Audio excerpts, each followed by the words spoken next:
মাগো তোমার কোলে তোমার বলে কতই শান্তি ভালোবাসা, মোদের গরব মোদের আশা, আমরি বাংলা ভাষা। কিন্তু আমাদের এই মায়ের ভাষায় কথা বলতে এত লজ্জা কেন এখন? যে ভাষায় আমরা কত কত প্রেম দেখেছি, বিপ্লব দেখেছি, বিদ্রোহ দেখেছি, স্বপ্ন বুনতে শিখেছি, যে ভাষায় প্রথম শুনেছি স্বাধীনতার ডাক, সে ভাষাটাই তো আমাদের প্রাণের ভাষা, বাংলা ভাষা। কিন্তু আজ বিশ্বায়নের ঝড়ে, বাজারের চাপে মেনে নেওয়া মানিয়ে নেওয়ার টানা পড়েনে বাংলা কি আদৌ টিকে আছে তার জায়গায়? স্বাগত সকলকে 90.4 গীতাঞ্জলি রেডিওতে, সিউড়ি শহরের প্রথম এবং একমাত্র কমিউনিটি রেডিও স্টেশনে। আমি আছি শাগুফতা। আজ 21শে ফেব্রুয়ারি, আজ আন্তর্জাতিক মাতৃভাষা দিবস। তাই আজকে গীতাঞ্জলি রেডিওর স্টুডিওতে আমরা তিনটে প্রজন্মের সঙ্গে আলাপ করব, তিন প্রজন্মের মুখোমুখি আমরা দাঁড়াবো, যারা প্রত্যেকে বাংলা ভাষা নিয়ে কাজ করছেন এবং রেখে গেছেন নিজেদের সময়ের সাক্ষ্য নিজেদের কাজের মাধ্যমে। আমার সঙ্গে স্টুডিওতে আছেন বীরভূমের অতি পরিচিত মুখ, কবি আশিস মুখোপাধ্যায়। নমস্কার স্যার। নমস্কার। আমাদের সঙ্গে আছে দেবরাজ সাহা। নমস্কার। দেবরাজের লেখা সম্প্রতিকালে বই মেলাতেও বেরিয়েছে এবং যাকে আপনারা চেনেন বহুদিন ধরে, আমাদের গীতাঞ্জলি রেডিওর ছোট্ট সদস্য হার্দিক দাশগুপ্ত। আমি প্রথমেই হার্দিক থেকেই শুরু করব আজকে। হার্দিক, কেমন আছো? ভালো আছি। হার্দিক, আমরা আগে যখন হার্দিকের সঙ্গে কথা বলেছি তখনই জানি যে হার্দিক খুব সুন্দর বাংলা নিয়ে কাজ করে, বাংলা নিয়ে প্রচুর কবিতা লিখেছে, নিজের কবিতা, নিজের গল্প আছে এবং সম্প্রতি তার একটা বইও বেরিয়েছে বইমেলায়, সেই প্রসঙ্গে আসবো অবশ্যই। কিন্তু হার্দিক, এই যে আজকের দিন 21শে ফেব্রুয়ারি, বাংলা ভাষার দিন, তোমার কাছে মাতৃভাষাটা ঠিক কেমন, কী রকম, একটু যদি তোমার মতো করে সবাইকে বলো। আমার মতে মাতৃভাষা হলো মানে সেই ভাষা যেটা আমরা জন্মের পর থেকেই মায়ের কাছ থেকে পাই। এটাকে ঠিক অনুকরণ বলা যায় না, এটা হচ্ছে পাওয়া। এটা কোনো তুলে নেওয়া নয়, এটা পাওয়া। এটা নির্ভেজাল অনুকরণ নয়, কোনো মতেই নয়, এটা পাওয়া। এটাকে পেতে হলে আমাদের এই বাংলাতে জন্মাতে হবে। একদম, এটাকে পেতে গেলে কিন্তু আমাদের এইখানেই জন্মাতে হবে। এবার একটু দেবরাজের কাছে আসবো। দেবরাজের লেখা বেরিয়েছে বইমেলায়, কলকাতা বইমেলায়। দেবরাজ, বাংলা ভাষা কেমন দেখছো? ব্যক্তিগত পরিসরে বলি বা সৃষ্টিশীল কাজকর্মে বলি না কেন, এই বাংলা ভাষা নিয়ে কাজ করার অভিজ্ঞতাটা কেমন লাগলো, কি মনে হলো? থ্যাংক ইউ প্রথমে গীতাঞ্জলি রেডিওকে আমাকে এখানে অতিথি হিসাবে ইনভাইট করার জন্য, আর বর্ষাদি তোমাকেও। বর্তমান সময়ে দাঁড়িয়ে আমরা দেখছি বিভিন্ন জায়গাতে আজকের দিনে বাংলা ভাষাটা যেভাবে দাগিয়ে দেওয়া হচ্ছে বিভিন্ন জায়গা থেকে, সেই জায়গায় দাঁড়িয়ে আমার ব্যক্তিগতভাবে মনে হয়, প্রথমে বলে রাখি আমি ইংরেজিতে মাস্টার্স করেছি, গ্র্যাজুয়েশন করেছি। কোথাও দাঁড়িয়ে আমার মনে হয়নি যে বাংলাটাও কম। আমি সম্প্রতি গীতাঞ্জলি রেডিওরই একটা ভিডিও ওয়াইটে দেখছিলাম, সপ্রদীপ বন্দ্যোপাধ্যায়, উনি আমার স্যার বাংলা, উনি যেটুকু বলেছেন তাতে যথার্থ কথাই উনি বলেছেন যে বাংলা নিয়ে পড়ে কিছু হবে না, এরকম অনেক ছাত্রছাত্রীর ধারণা থাকে বা অনেকের ধারণা থাকে। ইভেন এমনকি আমাকেও শুনতে হয়েছে যে এখান থেকে কত টাকা ইনকাম হয়। এখনকার দিনের গার্জেনরা যেটুকু ধরে নিয়েছেন যে সরকারি চাকরি করবে, একটা ভালো জায়গায় দাঁড়াবে, এটুকুই ভেবে নিয়েছে। কিন্তু বাংলার যে একটা স্বাদ আছে, সেই স্বাদ যারা একমাত্র ভোগ করতে পেরেছে তারাই একমাত্র জানে। আমার মনে হয় পৃথিবীর সমস্ত ভাষার থেকে আমার মাতৃভাষা বাংলাটাই একমাত্র শ্রেষ্ঠ, এটাই আমি মনে করছি। একদমই। এবার আমাদের সবচেয়ে বয়োজ্যেষ্ঠ যিনি, অভিজ্ঞতায় এবং বয়সেও তার কাছেই আসবো, আশিস স্যারের কাছে আসবো। স্যার, আপনি বহুদিন ধরে বাংলা নিয়ে কাজ করছেন, অনেক লেখালেখি আপনার আছে। আপনি এই পরিবর্তনটা, আপনার কালের বাংলা যখন আপনি শুরু করেছেন আর এখনকার দিনে এসে এই সময় আজকের ডেটে দাঁড়িয়ে এই পরিবর্তনটা কেমন দেখছেন স্যার?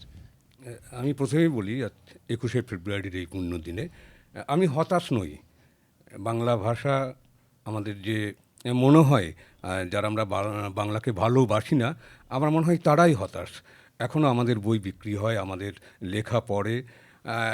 মানে নদী তো নদীর মতো, ভাষা হচ্ছে নদী। নদী যেমন বাঁক নেয়, বাংলা ভাষাও মানে যে কোনো ভাষা সে বাঁক নেবে। কাজেই সেই আমরা ছোটোবেলায় আমরা পাঠ্য বইয়ে যে ভাষায় যে কবিতায় পড়েছি, আজকের কবিতা কিন্তু অনেকটা আমরা যে ভাষায় কথা বলি, প্রতিদিন কথা বলি, সেই ভাষায় এখন কবিতা লেখা হচ্ছে। তার মানে বাংলা ভাষার কিন্তু কোনো পরিবর্তন হয়নি। বরং বলা যায় যে একটা নদী যেমন বাঁক নেয় মাঝে মাঝে, নদী তো আর স্থির থাকে না, বাংলা ভাষাও কিন্তু স্থির নেই। চলমান বাংলা ভাষা আমাদেরকে সমৃদ্ধ করছে।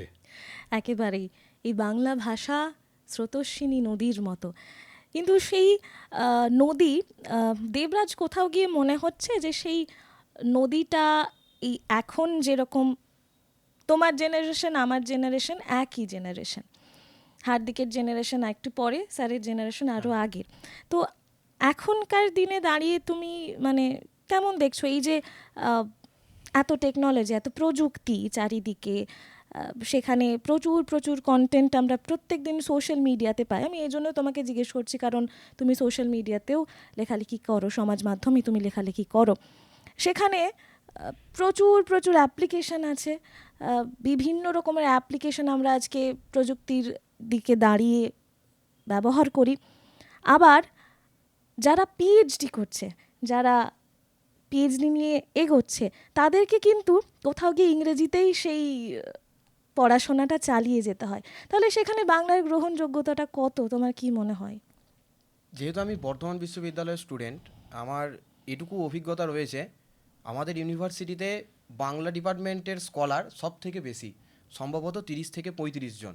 সে জায়গায় দাঁড়িয়ে ইংরাজিতে 10 থেকে 12 জন, আর এমনি আদার্স যে ল্যাঙ্গুয়েজগুলো রয়েছে সেগুলো 4 থেকে 5টা, বা কোনো ইউনিভার্সিটিতে হয়তো সেটাও নেই। তবে বাংলার যে একটা চল সেটা প্রত্যেক ইউনিভার্সিটিতে কিন্তু বেশি।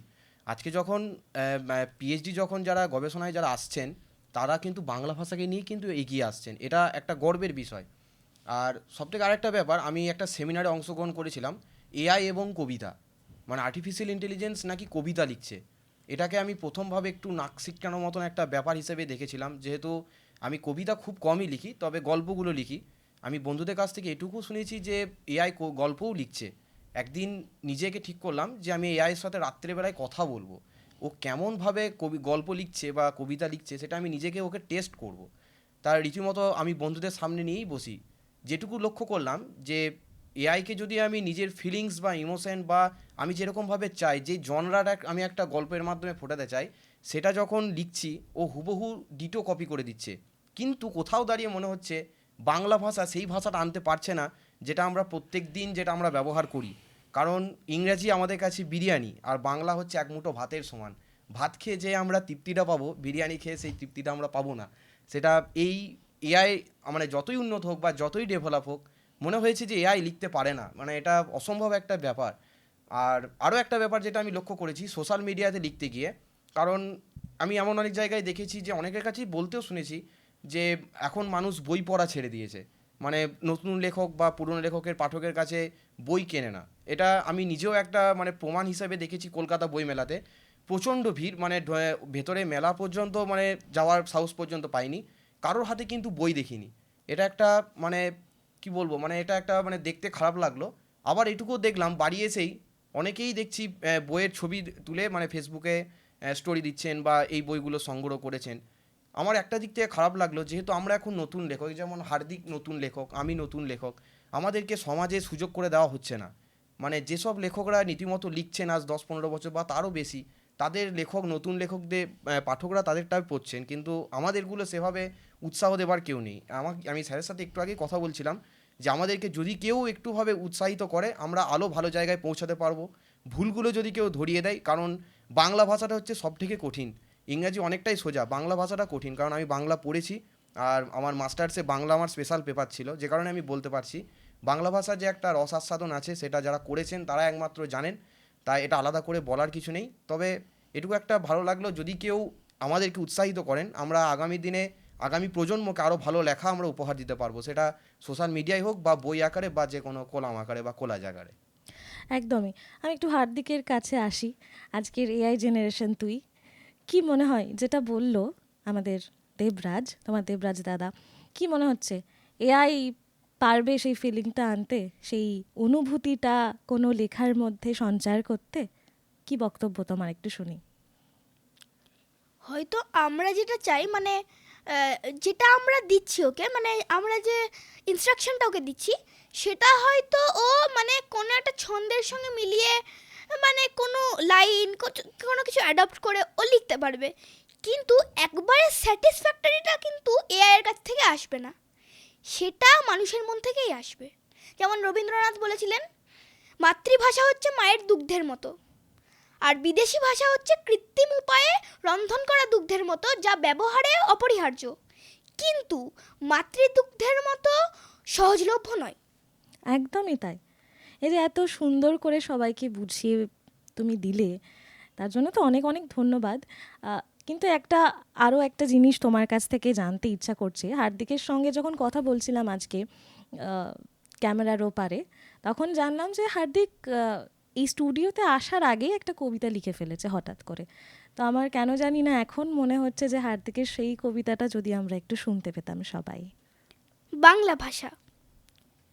বাংলা হলো ভূভারতের ভাষার মধ্যে শ্রেষ্ঠ, বাংলা হলো সর্বকালের সংস্কৃতির জ্যেষ্ঠ।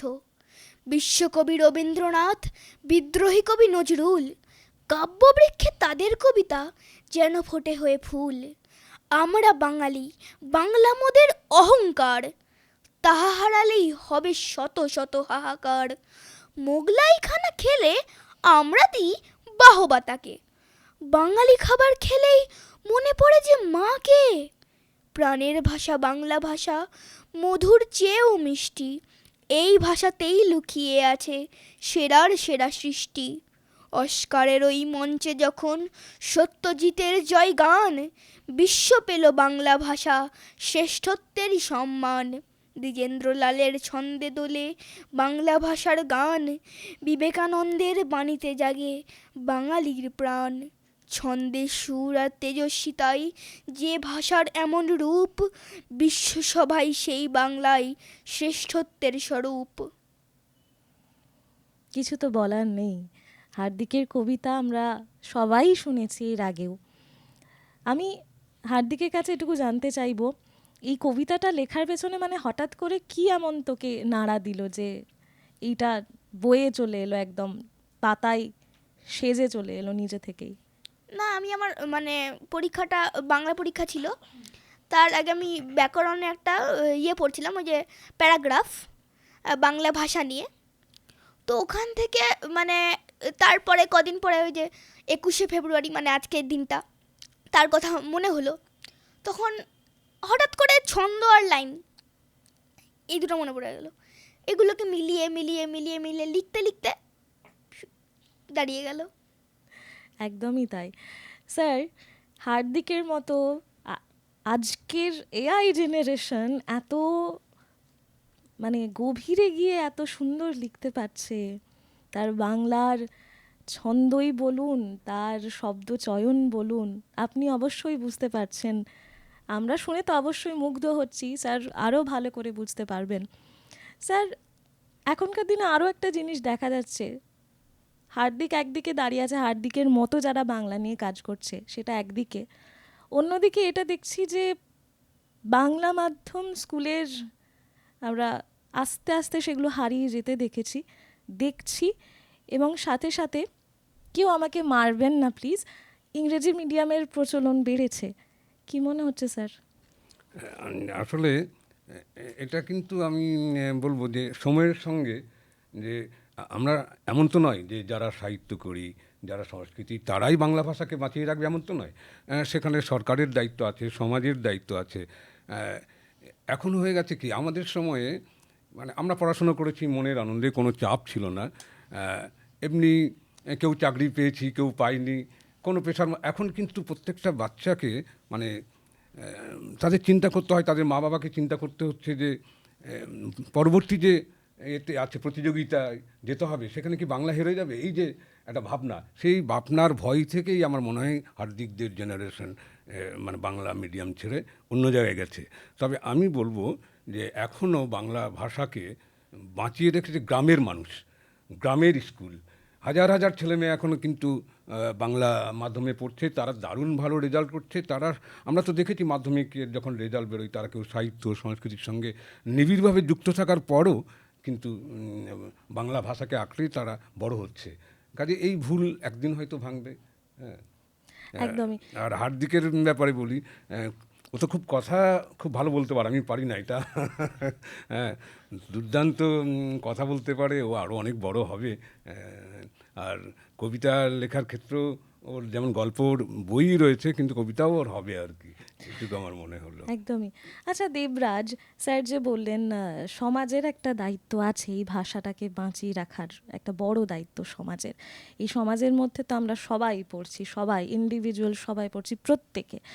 তো এই যে কোথাও গিয়ে শুনতে পাচ্ছি বাংলা ভাষা নাকি অবক্ষয় হচ্ছে, তো এই ভাষার অবক্ষয়ের জন্য কোট আনকোট অন্য কোনো ভাষা দায়ী, নাকি আমাদেরই একটা উদাসীনতা এটা বড় কারণ?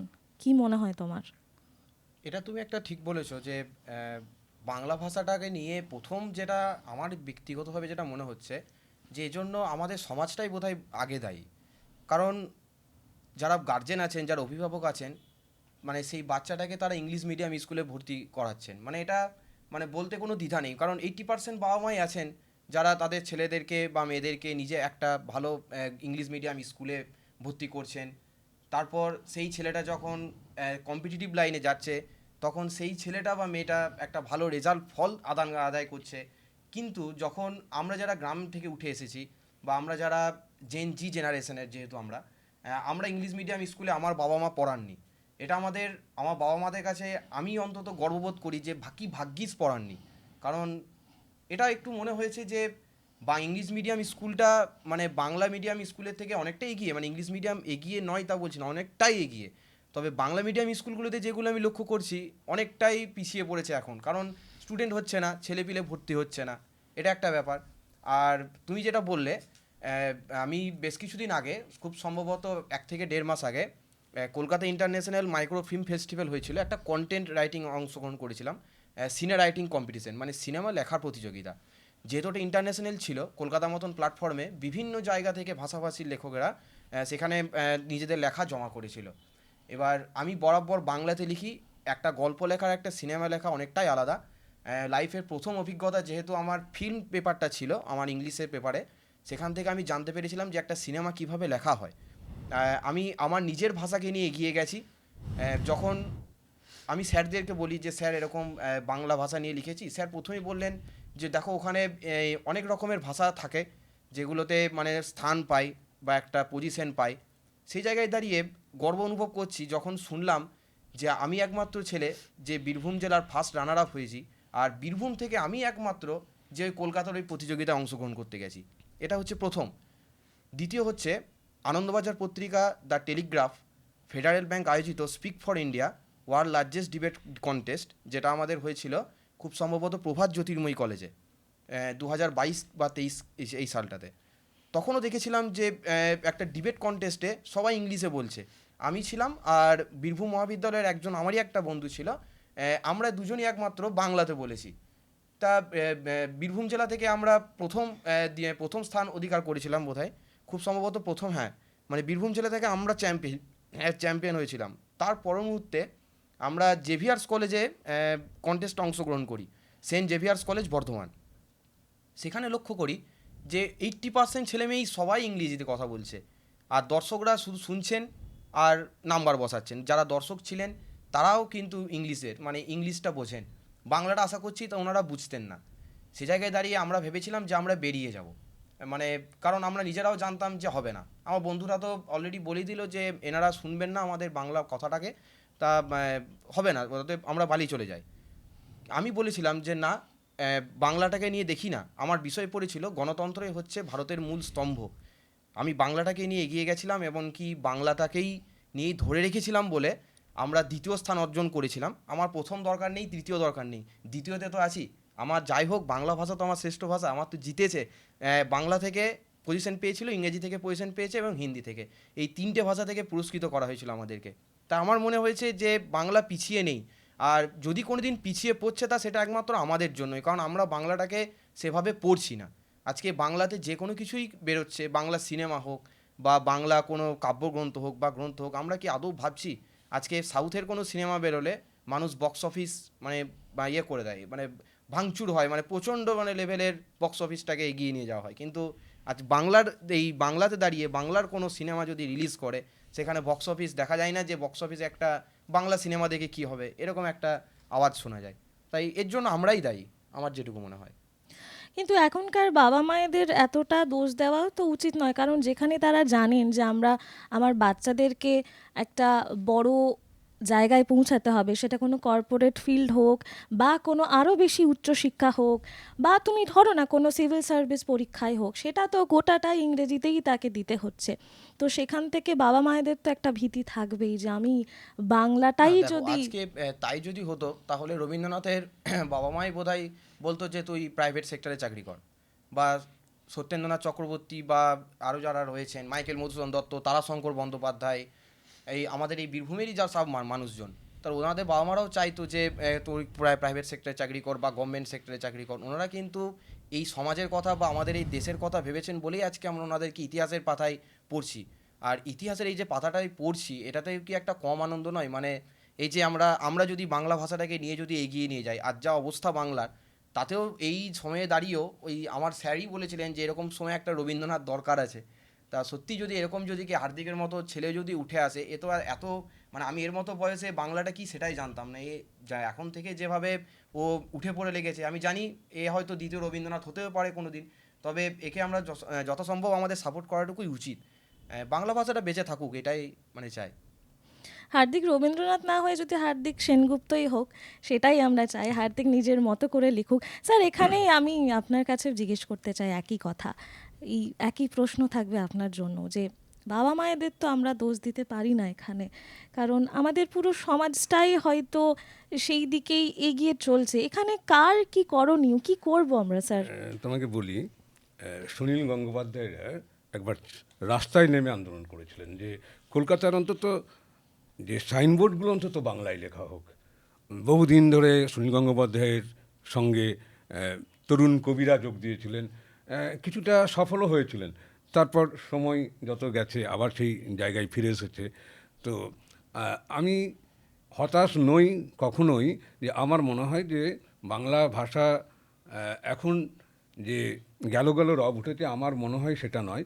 আর বাংলা ভাষা যদি আমরা নির্ভরতা থাকে আমাদের, তাহলে আমাদের কোনো অসুবিধা হয় না। সেটা কিন্তু আমাদের দেখিয়ে দিতে পাশের একটা দেশ, পুরো তাদের অফিস আদালত। আমি একবার ঢাকায় গিয়ে দেখছি প্রত্যেকটা অফিসের সব বাংলায়, এবং সেই অফিসগুলো আমি প্রথমে বুঝতে পারছি না যে এটা কী অফিস, মানে সেই বাংলাটা আমাদেরও ছিল না। পরে বুঝলাম এগুলো আমাদের ওখানে ইংরাজিতে এইভাবে লেখা হয়। তাহলে একটা দেশ যদি শুধু বাংলার উপর নির্ভর করে তাদের প্রশাসনিক কাজ, তাদের শিক্ষা, তাদের সমস্ত কিছু চলতে পারে, তাহলে বাংলা ভাষাকে আমরা দোষ দেব না। আমরা নিজেদেরকে আরও সংশোধিত করব, তাহলেই বাংলা ভাষা বাঁচবে। আর এই আজকের 21শে ফেব্রুয়ারি, তার তো একটা ইতিহাস রয়েছে। একদম। একটা রাষ্ট্র মানে আমাদের যে পাকিস্তান যখন ভাগ হয়, যে পূর্ব পাকিস্তানের মানে জনসংখ্যা বেশি, পাকিস্তানের থেকে পূর্ব পাকিস্তানের জনসংখ্যা বেশি, তবু উর্দুকে চাপিয়ে দেওয়া হয়েছিল রাষ্ট্রভাষা। সেই আন্দোলন, আমরা কেন বাংলা ভাষায় কথা বলবো না, তার থেকেই তো 52 আন্দোলনের সৃষ্টি। সেই 21শে ফেব্রুয়ারি এখনও আমাদেরকে স্মরণ করতে হচ্ছে। এবং বাংলা শুধু এটা আমি বলবো যে 21শে ফেব্রুয়ারি নয়, আমাদের এই বাংলা চর্চাটা আমরা বলবো যে প্রতিটি দিন আমাদের চর্চার অঙ্গ হোক। আমি অফিস করেছি, কোনো দিন ইংরাজিতে সই করিনি, আমি প্রতিদিন বাংলায়। আজকে অবশ্য এমন নয় যে বাংলা ভাষার সঙ্গে অন্য কোনো ভাষা ঢুকবে না। হার্দিকই তো বললো 80%, 80% বলতে পারতো। হার্দিক নয়, দেবরাজ। কিন্তু এই যে আমাদের প্রতিদিনের অভ্যাসের মধ্যে যে বাংলা বিদেশি শব্দ ঢুকছে, আমরা সমৃদ্ধ হচ্ছে, এটা আমি বলছি না যে আমাদের প্রচুর বিদেশি শব্দ বাংলা ভাষাকে সমৃদ্ধ করেছে। তো এভাবে আমাদের সমৃদ্ধ হোক বাংলা ভাষা, এবং আমরা আমাদের যে মায়ের ভাষা, আমাদের যে নিজস্ব ভাষা, যেটা যে ভাষায় রবীন্দ্রনাথ, সত্যেন্দ্রনাথ দত্ত, মাইকেল থেকে আরম্ভ করে সেই ভাষাটা যেন আমরা ভুলে না যাই, তাকে যেন বাঁচিয়ে রেখে এই দায়বদ্ধতা আমাদের যেন থাকে, এইটুকুই আমি বলবো। একদমই, মানে অন্য ভাষা থেকে আমরা সমৃদ্ধ হই হই, কিন্তু হ্যাঁ, নিজেদেরকে কিন্তু জিয়ে নিজেদের- রাখি। ঠিক ঠিক। একদমই। এবার একটু স্যারের কাছেই আসবো আর একবার। এখন চলিত বাংলা আর যেটা লেখ্য বাংলা, লেখা হয় যে বাংলা, সেটা কিন্তু বেশ কিছু জায়গায় আলাদা। এবার যখন হার্দিকের মতো যারা পড়ছে বাংলা, তারা কথ্য বাংলা একরকম শুনছে, লেখ্য বাংলা আর একরকম শুনছে, তাদের কি এই অসুবিধায় পড়তে আমি হচ্ছে তাহলে স্যার? আমার 21শে ফেব্রুয়ারি নিয়ে একটা ছড়া আছে, একদম স্যার, হার্দিকের একটা ছড়া শুনলাম আমার।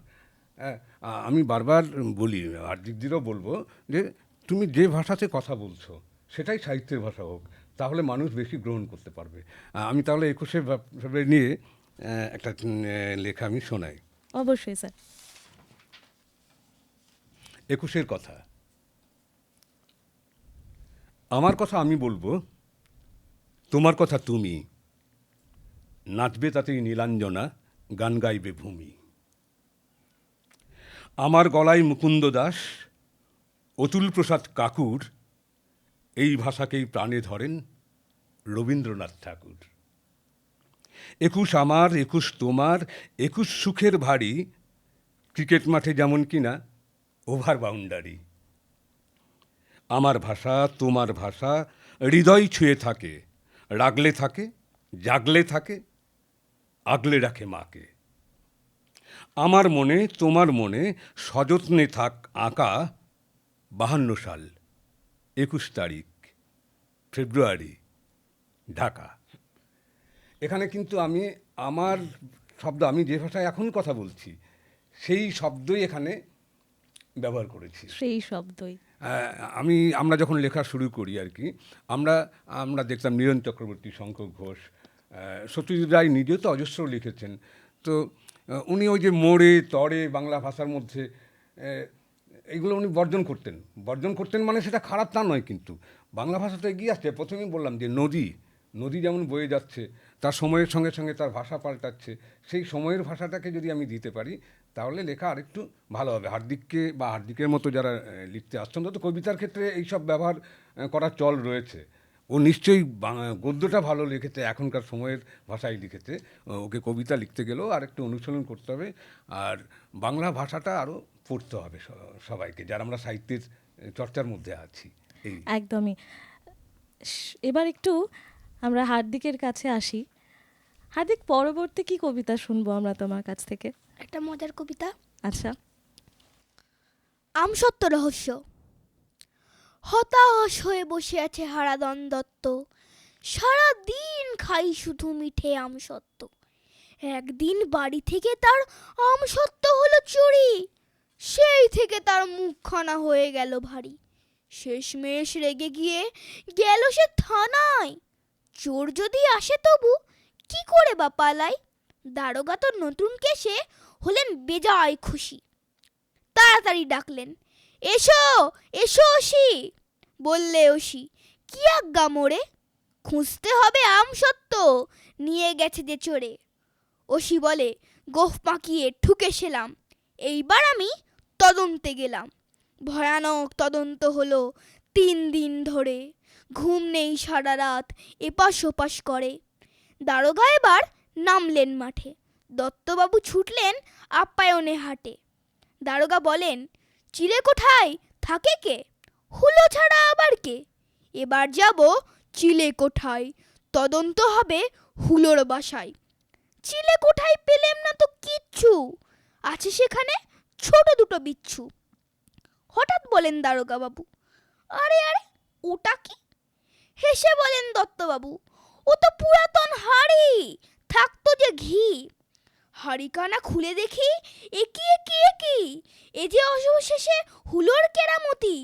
থরে থরে সাজানো প্রিয় আমসত্ত্ব, হাই হাই করে দেখে হারাধন দত্ত। বাহ, খুব ভালো। এবং ও দেখো, এখানে ও যে শব্দ ব্যবহার করেছে তা কিন্তু ওর নিজের কথা বলার নিজের শব্দগুলোই ভাষাতে ব্যবহার করি, খুব একদমই। ভালো হয়েছে, খুব মজা। সত্যি তাই। আচ্ছা, বইমেলায় শুনলাম বই বেরিয়েছে, সেটা একটু শুনি, সেই অভিজ্ঞতাটা একটু শুনি। তাহলে আমি ভূমিকাটা মানে বইয়ের জিসটা আছে ওখানে আমি বেশ। পড়ে শোনাচ্ছি। বেশ, শুনি। রহস্য বলতে আমরা বুঝি অজানা সত্যের সন্ধানে বুদ্ধি ও সাহসের এক নিরবচ্ছিন্ন অভিযান, যেখানে প্রতিটি ঘটনার আড়ালে লুকিয়ে থাকে প্রশ্ন, আর সেই প্রশ্নের উত্তর খুঁজতেই এগিয়ে আসে গোয়েন্দারা। সাধারণভাবে মনে করা হয় রহস্যভেদ বুঝি শুধুই বড়দের কাজ, কিন্তু বাস্তবে অনেক সময় সবচেয়ে জটিল সত্যগুলো ধরা পড়ে ছোটদের চোখে, কৌতূহলী মনে আর সতর্ক পর্যবেক্ষণে। এই ভাবনাকেই ভিত্তি করে আমার দল কল্পনা ও কলমে জন্ম নিয়েছে 4 জন ছোট গোয়েন্দা, বুদ্ধেশ ও তার 3 বন্ধুর দল, গামশুস গ্রুপ। ওদের হাতে নেই কোনো ক্ষমতা বা অস্ত্র, আছে কেবল জানার আগ্রহ, সাহস আর একে অপরের উপর অগাধ বিশ্বাস। এই গুণগুলোকেই সম্বল করে তারা প্রমাণ করে গোয়েন্দা হতে হলে বয়স নয়, দরকার তীক্ষ্ণ মস্তিষ্ক ও সৎ মন। ছোটবেলা থেকেই পাণ্ডব গোয়েন্দা আমাকে গভীরভাবে আকৃষ্ট করত। সেই অনুপ্রেরণার ছাপ এই গল্পের চরিত্রগুলোর মধ্যেও রয়ে গেছে। বুদ্ধেশ ও তার বন্ধুরা বয়সে প্রায় আমারই মতো। গল্পগুলোর বর্ণনা এসেছে বুদ্ধেশের ঘনিষ্ঠ বন্ধু ঋষভের জবানবন্দিতে। বুদ্ধেশের চরিত্রে আমি রেখেছি আমার অন্তর্গত সত্তা, যে ভাবতে ভালোবাসে, বিশ্লেষণ করতে ভালোবাসে। আর ঋষভ যেন আমার বাইরের সত্তা, যে ঘটনাকে ভেতর থেকে সব কিছু প্রত্যক্ষ করে। অন্য 2 বন্ধু প্রীতম ও রাজ, ওদের মধ্যে থাকা মিল ও ঐক্য মহাভারতের নকুল ও সহদেবের কথা মনে পড়িয়ে দেয়।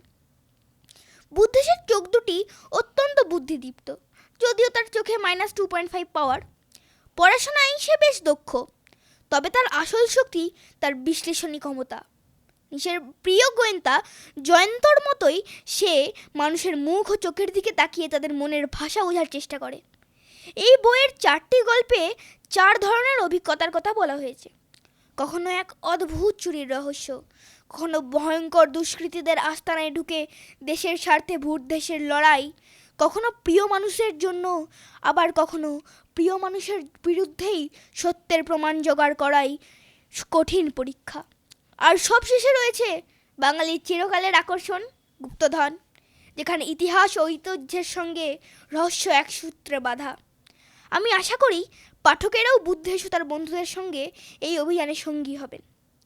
রহস্যের প্রতিটি ধাপে তারা সঙ্গে ভাববেন, খুঁজবেন এবং ছোট্ট গোয়েন্দাদের জয়যাত্রাকে আরও এগিয়ে নিয়ে যাবেন। বাহ, এটা তুমি লিখেছো মনে করে, বাহ, খুব ভালো গদ্য, দারুণ গদ্য। আর আমি মনে হয় সেই গুপ্তধনের রত্নগুলোকে এখন পাশেই পেয়েছি, 3 জন সেই রত্ন, যাকে এখন সবাই দেখছেন, জলজল করছে ক্যামেরার ওপার থেকেও যারা দেখতে পাচ্ছেন। অনেক অনেক আশীর্বাদ রইল হার্দিককে, এবং সবাই খুব ভালো, তোমাকে খুব ভালো আশীর্বাদ গদ্য। দিচ্ছেন। একটু দেবরাজের কাছে আসবো। তোমারও বইমেলায় প্রকাশ পেয়েছে সম্প্রতিকালেই, সেটা নিয়ে জানবো অবশ্যই, কিন্তু একটু তোমার দৃষ্টিভঙ্গিতেই কথা বলি। তোমার যেটা মনে হচ্ছে সেটা আমারও কিছুটা ভাবনা, যে এখন বাংলা কোথাও গিয়ে একটু হলেও কিন্তু সংকটে আছে। এরকম সময়ে দাঁড়িয়ে যারা তোমরা এত কাজ করে যাচ্ছ বাংলা ভাষা নিয়ে, তাদের কি ভূমিকা হতে পারে এই ভাষাটাকে আরও একটু বাঁচিয়ে রাখার জন্য? দেখো বর্ষাদি, আমি কোনোদিনও ভাবিনি যে আমি আমার লেখা লোকে পড়বে, মানুষেরা পড়বেন, বা আমি এরকম কোনোদিনও ভাবিনি। আমি শুধু ভেবেছিলাম যে ফেসবুকের মাধ্যমে লিখব। ফেসবুকের যে বিভিন্ন গ্রুপগুলোতে হয়, মানে যেখানে রীতিমতো মানুষে পড়েন, একটা রিয়্যাক্ট দেন আর তারা মতামত জানান, সেই জায়গায় দাঁড়িয়ে একদিন রাত্রের বেলা বসে ঠিক করলাম, যেহেতু আমি সমাজসেবার কাজগুলো করি, একটা জিনিস বসে ঠিক করলাম যে আমি একটা গল্পের বই লিখব। আজ থেকে ঠিক প্রায় 1 বছর আগে, 12 মার্চ 2025, আর সামনে 12 মার্চ আসছে। ঠিক করলাম যে আমি একটা গল্প লিখব। প্রথমে যখন গল্পটা লিখি, গল্পটা কাউকে দেখাতে পারিনি। মানে আমি নিজে জানি, আমি যখন এডিট করি ডিসেম্বর মাসে, তখন মনে হয়েছে যে এটা আমি একদমই ভালো লিখিনি। মানে তখনকার একটা লেখা, আর 8 মাস পর আবার সেই গল্পটাকে নিয়েই বসা, এটা আমি ভাবিনি যে কোনোদিনও এত ফালতু আমি নিজে লিখেছি। তারপর আমি প্রথম পড়ে শোনালাম আমার দাদুকে, কারণ আমার দাদু ছিল, মানে এখনও বেঁচে আছেন, বাংলাতে অনার্স, আর বাংলাতে অনার্স মাস্টার্স 2, অতএব আমি দাদুকে বসে পুরো গল্পটা শোনাই। দাদু আমাকে বিশেষ কিছু কিছু জিনিস এডিট করে দেন। তারপর আমার গল্পটা ঠিকঠাক পছন্দ হয় না। রাত্রেবেলা ভাবলাম যে এই গল্প লেখাটা আমার দ্বারা হবে না। আবার ভাবলাম পুজোর পর জামা পর্যন্ত কিনিনি, নিজের পুজোর একটা বই প্রিন্ট করাতে গেলে একটা খরচা হয়, আমি জানি আমার বাড়ি থেকে সেই খরচাটা দেবে না। এবার নিজের স্কলারশিপ থেকে শুরু করে পুজোর কিছু টাকা বাঁচিয়ে আমি বইটা বের করি কলকাতা বইমেলাতে। প্রথম উৎসর্গ করেছি সমাজের যারা অসহায় মানুষ আছে তাদের জন্য, তারপর আমার পরিবার, এমনকি আমার যারা শুভাকাঙ্ক্ষী রয়েছেন তাদের জন্য। সেদিন রাত্রেই 25শে ডিসেম্বর 2025 আমি এটা ঠিক করি, এই বই থেকে যে টাকাটা আসবে সেই 80% টাকা সমাজের অসহায় এবং অবহেলিত মানুষদের জন্য উৎসর্গ করা হবে। সেরকম ভাবা মাত্রই কাজ, 15ই মার্চ সেটা শুরু হচ্ছে অফিসিয়ালিভাবে।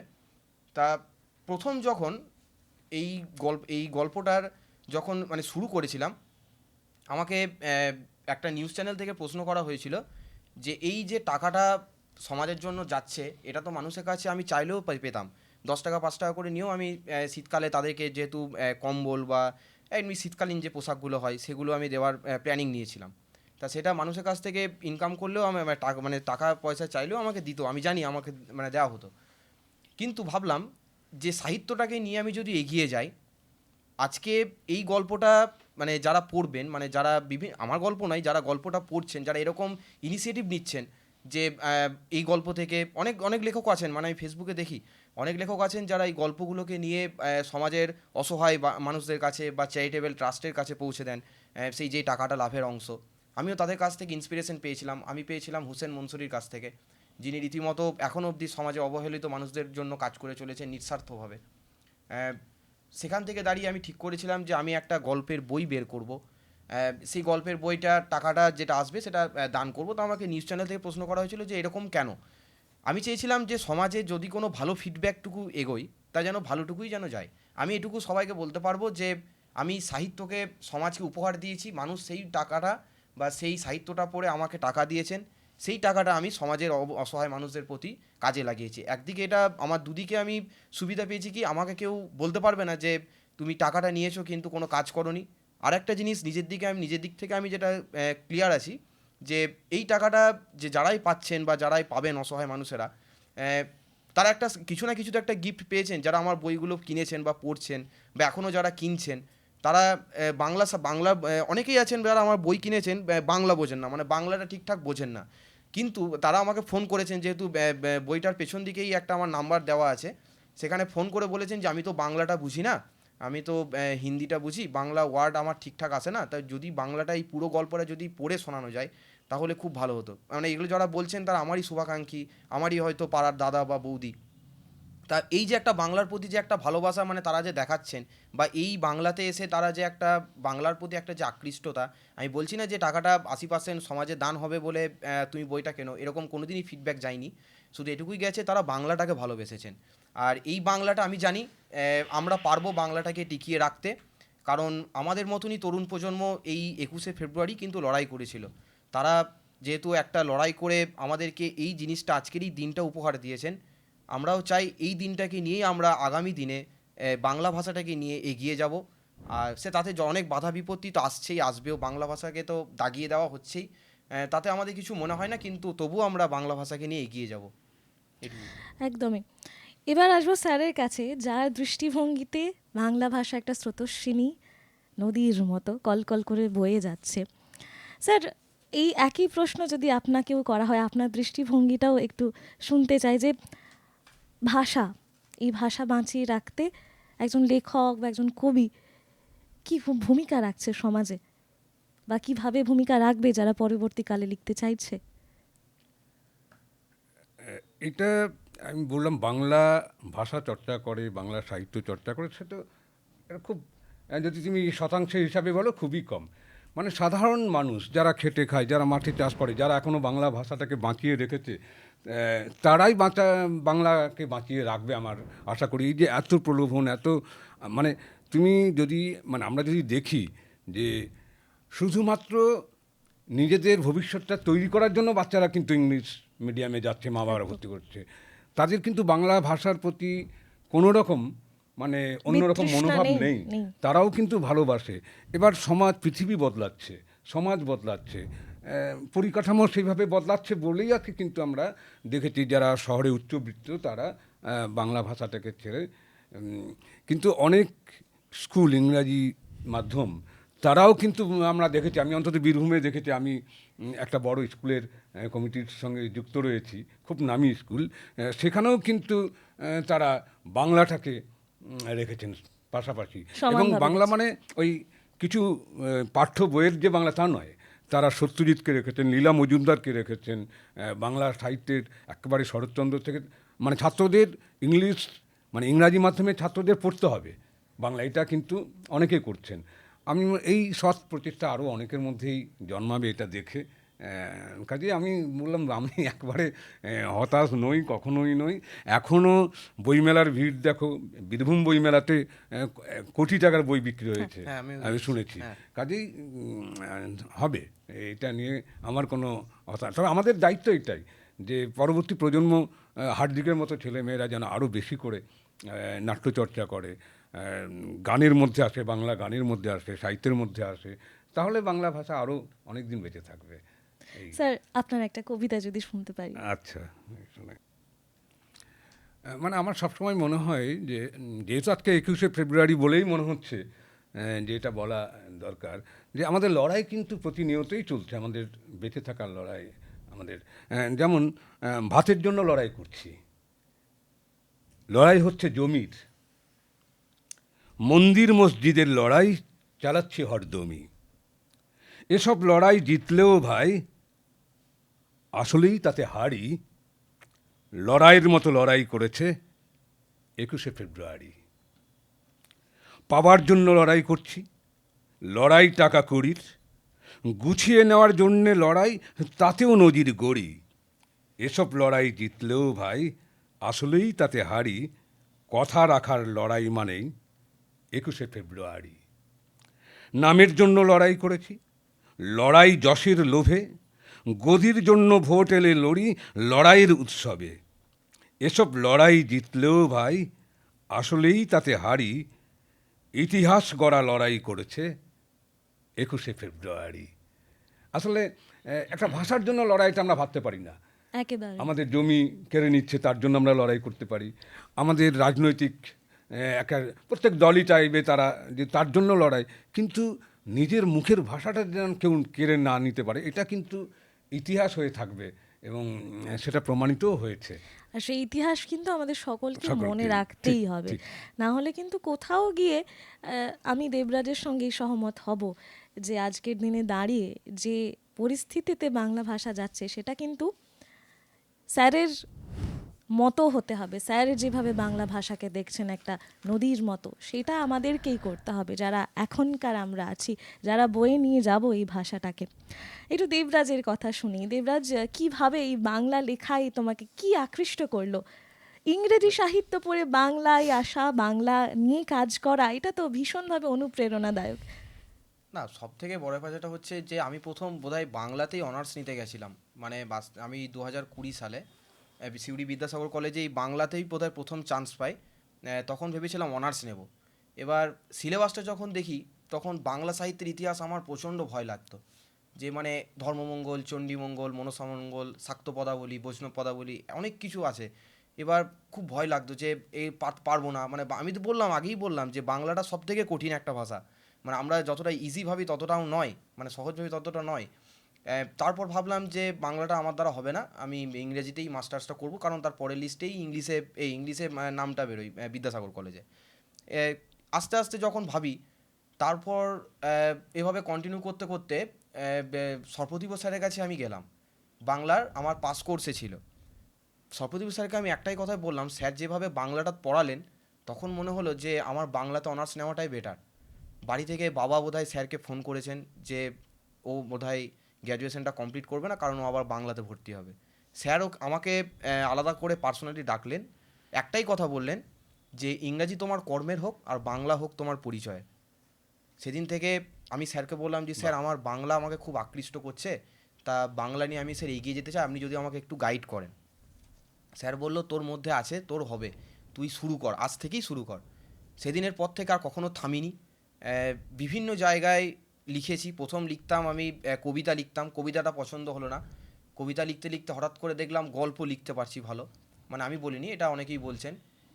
তারপরে গল্প লিখতে লিখতে হঠাৎ মনে হলো যে ট্রেন্ডিং যে টপিকগুলো হচ্ছে, মানে বর্তমান সময়ের পরিপ্রেক্ষিতে দাঁড়িয়ে যে কোনো ঘটনায়, সেগুলো লিখতে লাগলাম। এগুলো লিখতে লিখতে হঠাৎ করেই দেখলাম যে বিভিন্ন নিউজ চ্যানেল থেকে আমাকে ফোন করা হচ্ছে তাদের ওয়ালে লেখার জন্য।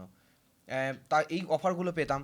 আস্তে আস্তে কলকাতার মতো জায়গাতে বিভিন্ন যে সাহিত্য অনুষ্ঠানগুলো হয় সেখানে ডাক পেতে শুরু করি। একসময় আমি নিজে সেখানে যেতাম, মানে আমাকে কেউ ডাকতো না, মানে আমার ইচ্ছা হতো যে ওই সব মানুষগুলোর আওতায় যদি আমি আসি তাহলে আমি আরও ভালো লিখতে পারবো। ওই জন্য আমি খোঁজ খবর রাখতাম যে কোন জায়গায় অনুষ্ঠান হচ্ছে বা কী হচ্ছে, এটা একটু আমি চেষ্টা করতাম খোঁজ খবরটুকু রাখার।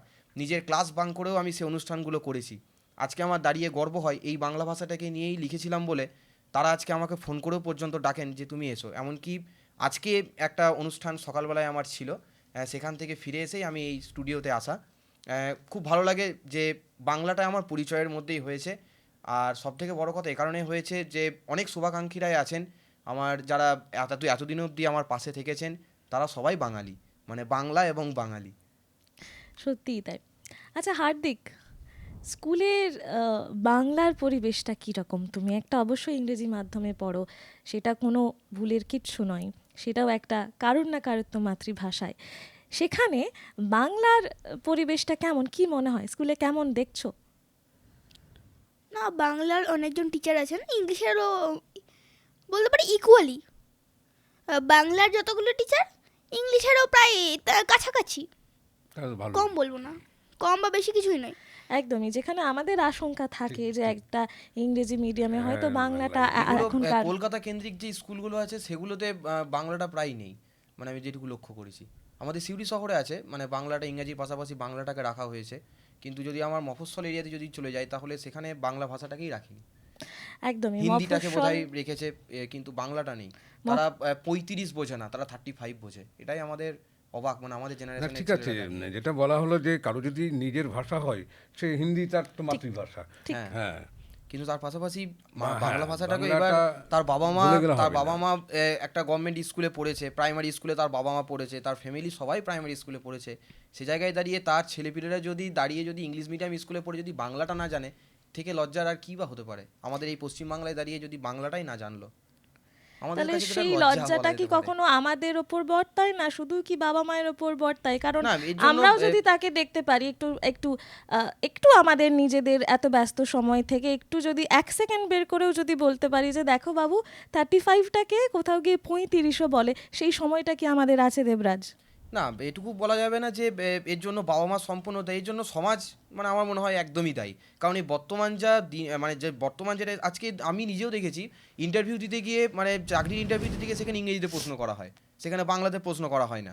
তারপরে 80% এই এখন বোধহয় যে ফর্ম ফিল আপগুলো চলছে, সম্ভবত যে এই যুবসাথী যে ফর্মটা, সেখানে অনেকেই লক্ষ্য করলাম যে ইংরেজিতে সাইন করছে, অথচ কিন্তু লেখা রয়েছে অনুসন্ধানকারী স্বাক্ষর বা একটা কিছু একটা, সেখানে ইংরেজিতে অনেকেই সাইন করছে। তাই এগুলো মানে যখন দেখি তখন মানে একদিকে খারাপ লাগে, আবার এটা উপায়ও নেই, মানে করতে হবে।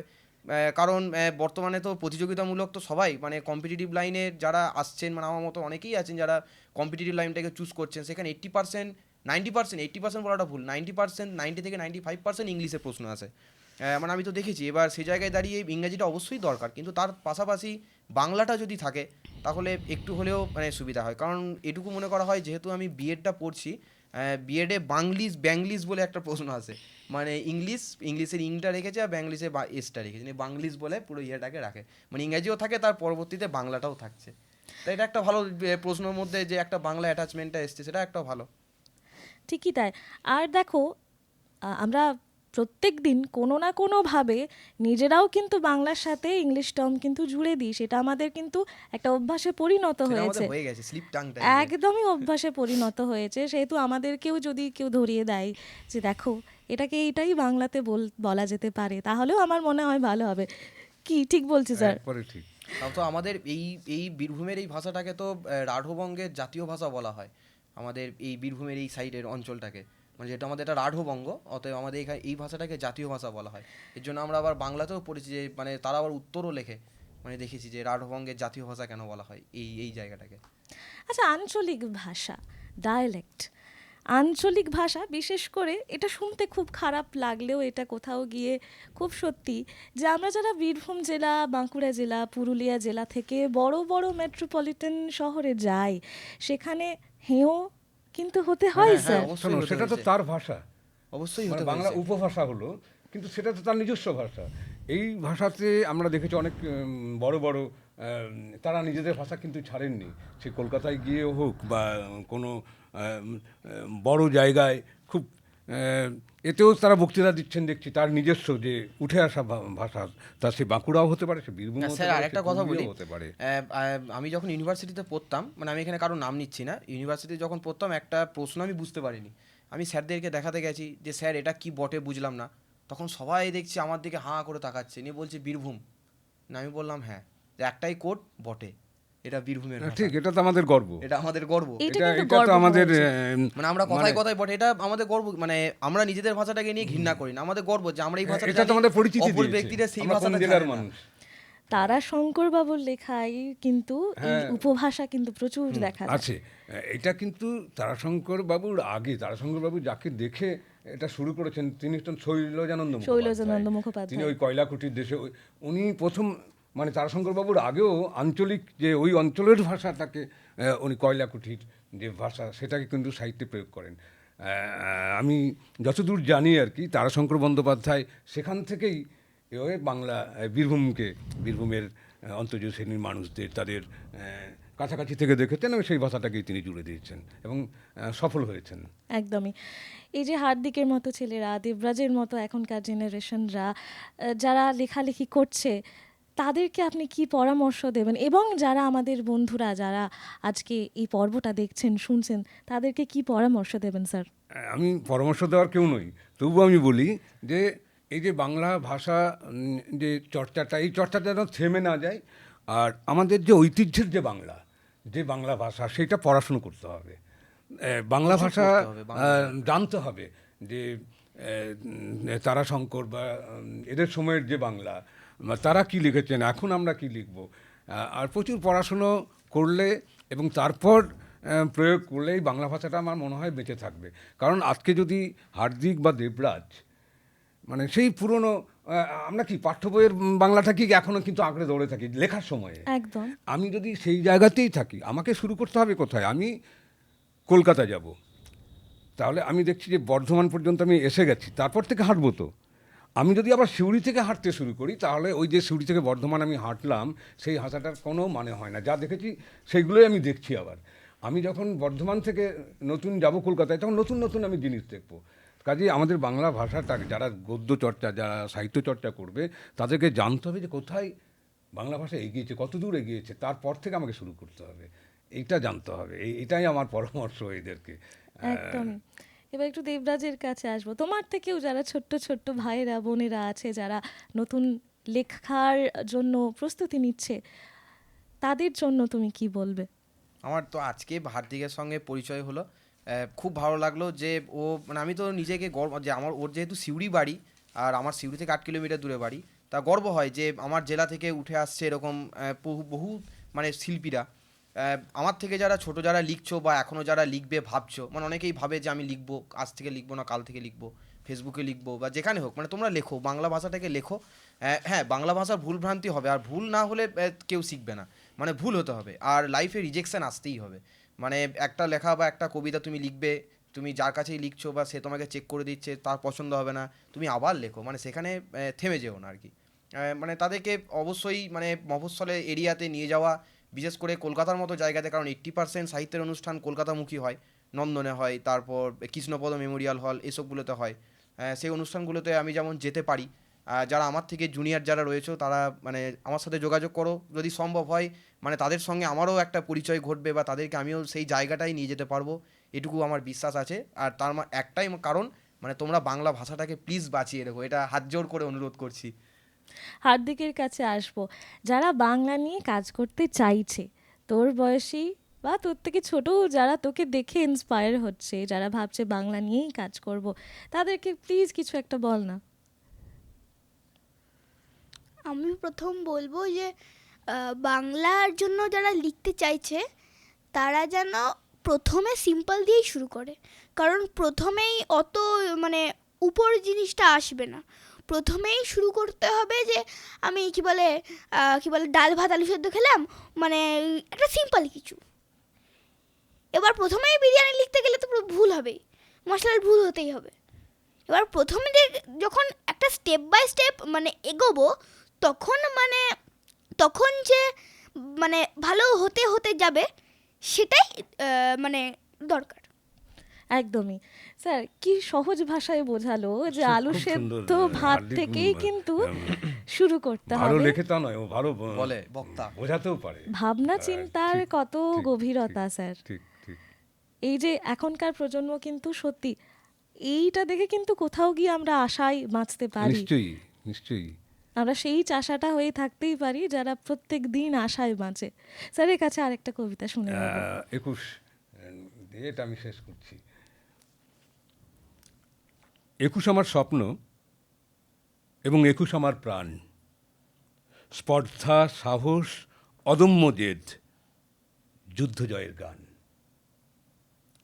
21 আমার মাটির উঠোন, ছায়ায় আঁকা ঘর, চোখের আলো, প্রাণের ভাষা, প্রফুল্ল অন্তর।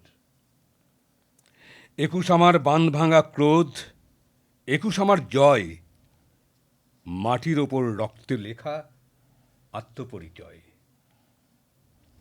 21 আমার রূপলি রাত, সোনাই মোড়া ভোর, 21 আছে বলেই আমার কণ্ঠে এত জোর। 21 আমার বজ্র মুঠি, কথাও ক্ষুরধার, রফিক, সালাম, শফিউর আর বরকত জব্বার। 21 আমার দুরন্ত ঝড়, ঢেউ যেন উদ্দাম, 21 তোমার পায়ের ওপর মাথাটি রাখলাম। অসাধারণ। এবার আমরা একটু হার্দিকের কাছে আসব। হার্দিক, কি কবিতা শুনবো এবারে? দেশের জন্য। একটি লেখা দেশের জন্য, একটি লেখা কবির, একটি লেখা স্বনামধন্য মহান এ পৃথিবীটির। আমাদের এই দেশের আছে জগৎ জোড়া খ্যাতি, নানা ভাষা, নানা মত, নানাবিধ জাতি। এই দেশেতেই জন্মেছিলেন নেতাজি সুভাষ, ইংরেজদের মনে ছিল তার নামের ত্রাস। আবিষ্কার করেন প্রথম আর্যভট্ট শূন্য, আজ তিনি বিশ্ববাসীর কাছে হয়ে আছেন মান্য। জগদীশচন্দ্র বসুই প্রথম দিয়েছিলেন প্রমাণ, অন্য সব প্রাণীর মতো গাছের দেহেও আছে প্রাণ। প্রাণের প্রিয় রবীন্দ্রনাথ আছেন সবার মন জুড়ে, জগৎ জোড়া খ্যাতি তার, সবাই বাঁধা তার সুরে। পথের পাঁচালী এনে দিল ভারতকে অস্কার, তাই আমরা করি সত্যজিৎ রায়কে শত নমস্কার। অর্থনীতিতে পেলেন নোবেল আমাদেরই অমর্ত্য সেন, এমন একটি নক্ষত্র ভারতবাসী পেলেন। বিশ্বের দরবারে যারা ভারতকে দিয়েছেন মান, সবশেষে তাদের স্মরণে জানাই আমি প্রণাম। বাহ, দারুণ। হার্দিক, আমরা একেবারে এই পর্বের শেষে চলে এসেছি, তাই তুমি জানো এখন কি করতে হয়। যারা তোমাকে দেখছে, যারা তোমাকে আজকে শুনছে, আজকের দিন নিয়ে বা যেটাই তোমার মন চাইছে, তুমি তাদের উদ্দেশ্যে যদি একটা বার্তা দাও। আমি চাইবো সবাই ভালো থাকেন, শান্ত থাকেন এবং লেখার প্রচেষ্টা করবেন যারা চান। একদম, এই প্রচেষ্টা কিন্তু আমাদের সবাইকে করে যেতে হবে, তাই না? দেবরাজের কাছেও আসবো একই অনুরোধ নিয়ে, সবার জন্য বার্তা। আমি একটাই লাইন বলবো, মোদের গরব মোদের আশা, আমরি বাংলা ভাষা। সেই ধন্যবাদ। বাংলা ভাষাকে আমরা স্রোতস্বিনী নদী একদিন করে তুলবই স্যার। আপনার কাছেও একই অনুরোধ রইল। এই যারা দেখছেন আজকে আমাদের বন্ধুরা, যারা শুনছেন আমাদের সকলকে, তাদের জন্য বার্তা। যেহেতু শেষ অনুষ্ঠান, তবু একটা কথা মনে পড়িয়ে দিই যে বাংলা ভাষা শহীদদের যে আমরা জানি, বরকত, সালাম, জব্বার, বরকত ছিলেন আমাদের এই রাজ্যের মানুষ। বরকত মুর্শিদাবাদ জেলার বার্লা গ্রামের ছেলে। এটা আমাদের মানে দুই বঙ্গেরই একটা গর্ব আর কি, গর্ব, আর অহংকার। অহংকার। আর এই ভাষাটা যেন বেঁচে থাকে, সবার প্রচেষ্টায় বেঁচে থাকে, শুধু সাহিত্যিক, সাংস্কৃতিক বা নাট্যকর্মীরা নয়, সমাজের সব শ্রেণীর মানুষ এই ভাষাকে বাঁচিয়ে রাখবে, এই বিশ্বাস, এই আশা নিয়ে আমার কথা। সত্যিই তো, আমাদের সকলকে এই ভাষাটাকে বাঁচিয়ে রাখতেই হবে। চলুন না, এই ভাষার প্রতি আমরা হয়ে উঠি নিবেদিত প্রাণ। কারণ ওই যে, আমি বাংলায় ভালোবাসি, আমি বাংলাকে ভালোবাসি, আমি তারই হাত ধরে সারা পৃথিবীর মানুষের কাছে আসি। দেখবেন এই বাংলায় সারা পৃথিবীকে বিশ্ব জয় করতে আমাদের সাহায্য করবে, পৃথিবীর মানুষের কাছাকাছি আনবে আমাদেরকে। আমি ধন্যবাদ জানাবো আমার অতিথিদের। আমার সঙ্গে ছিলেন আশিস কুমার মুখোপাধ্যায়, ছিল দেবরাজ সাহা এবং হার্দিক দাশগুপ্ত। এভাবেই আমাদের সঙ্গে জুড়ে জুড়ে থাকবেন। বাংলা ভাষাকে আমাদেরকে স্রোতেস্বিনী নদীর মতো করে তুলতেই হবে। সেই আশ্বাস, সেই বিশ্বাস, সেই আকাঙ্ক্ষা, সেই কামনা নিয়ে চলুন আমরা এগিয়ে যাই আগামীর পথে। সকলে ভালো থাকুন, সুস্থ থাকুন, শুনতে থাকুন 90.4 গীতাঞ্জলি রেডিও, শিউড়ি শহরের প্রথম এবং একমাত্র কমিউনিটি রেডিও স্টেশন। আজকের মতো এই পর্ব এখানেই শেষ করছি। ধন্যবাদ।